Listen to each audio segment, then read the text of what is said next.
Kasabay ng airstrikes ng gobyerno laban sa teroristang Maute, patuloy rin ang pagsagip sa mga sibilyang naiipit sa bakbakan. May tinamaan pa raw ng ligaw na bala. May ulat on the spot si Cedric Castillo. Cedric? Yes, Maris, habang tumatagal itong bakbakan ng militar at ng Maute Group dito sa Marawi City ay nagiging desperado ng araw ang sitwasyon ng mga natrap sa loob ng syudad. Kanina madaling araw, isang grupo ng mga sibilyan ang nangahas na raw na makaalis sa critical area matapos tamaan ng ligaw na bala ang isa sa kanila. Binibendahan ang kanang hita ni Marjun Sumandoran ng datna ng aming team sa loob ng Kapitolyo ng Lanao del Sur. Kahapon pa raw nakabaon sa laman ng kanyang binti ang tumamang bala. Madaling araw daw kanina nang nagpasya silang lakarin na ang 1 kilometrong layo sa pagitan ng kanilang pinagtaguan at ang pinakamalapit na safe zone kung saan daw sila na-rescue ng tropa.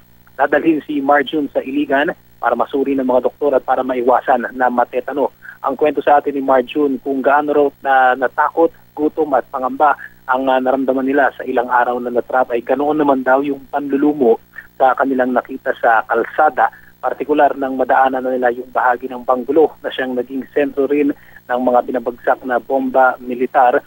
Maris, ang sinabi niya ay hindi daw bababa sa 20 mga bangkay. Sinabit po sa mga kumakain ang kanyang nakita sa kalsada at hanggang sa mga sandali kanina daw na sila naglalakad ay wala pang nagre-recover ng mga cadaver. Samantala, nagpapatuloy ang airstrike ng militar ngayong araw. Kasama namin ngayon ang mga tropa mula sa 1st Battalion ng 2nd Infantry Division ng Philippine Army. Kararating pa lamang daw ng tropa mula sa Southern Luzon. At bagamat marami ng area na idineklarang clear, ay hindi pa talaga isang masasabi na safe zone na ang ilang bahagi ng Marawi City. Maria. Cedric, tanungin ko lang yung mga nakitang mga bangkay na hindi pa nare-recover, mga civilian ba ito? Well, Maris, ang kwento sa atin itong si Marjun ay mga nakabihis daw na itim. At sa kanyang paniniwala, ito ay mga miyembro ng di umano ng Maute Group. Isang bagay na kinukumpirma pa rin natin mula sa Crisis Coordinating Crisis Management Committee. Ang sa ngayon ay balak na rin daw talagang pasukin ng mga rescuers yung area na yun ng Banggulo o yung critical areas. Pero talagang wala pa rin go signal mula sa AFP. Dahil lubha pa rin delikado doon sa lugar na yun, Maris. Cedric, sinabi mo na nagpapatuloy yung operasyon, pero maaari mo bang ilarawan sa amin kung kumusta yung sitwasyon? Mas tumitindi pa ba yung bakbakan as the day goes by, Cedric? Ang nitong mga nakaraang araw, Maris, ang napapansin namin usually pagpatak yan ng mga alas 3, alas 4 ng hapon.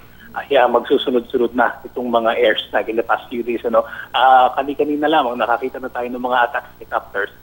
Siguro mga 4 na yan. Nagsimula na silang magpatak ng bomba.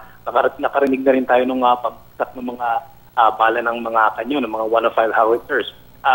Relatively ay tahimik pa ito. Pero we expect na maya-maya pagpahapon ay magsisimula na ulit yung pagpapaulan anong mga balat, mga bomba, Maris. Isa na lang, Cedric, yung paglilikas dito sa mga ilan pang mga residente, paano na-assure yung safety nila? Gaya nga ng binalita mo, may tinamaan ng ligaw na bala. Of course, they are trying to save them, pero at the same time, nandun yung risk. Alam naman natin kung gaano kadelikado pa rin yung sitwasyon, pero ano ba ang assurance or kahit papano, ano yung ginagawang mahakbang para masiguro na kahit papano ay masigurong sa kanilang pagliligtas ay talagang to safety naman ang kanilang pupuntahan?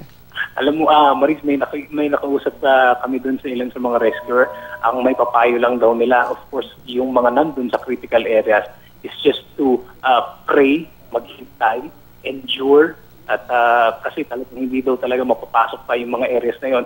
Yung mga rescue teams na dinedeploy, talaga understandably hanggang doon lang sila sa mga areas na clear o yung mga safe zones. Hindi talaga sila pwedeng basta-basta pumasok doon sa mga areas na hindi pa naka-clear ng AFP. Kaya nga nung itong na-interview natin is napilitan na lang daw silang umalis dun sa critical area, and then sa kabutihang palad ay nakarating sila sa safe zone hanggang sa na-rescue sila ng rescue teams, Maris. Maraming salamat. Mag-iingat kayo dyan, Cedric Castillo.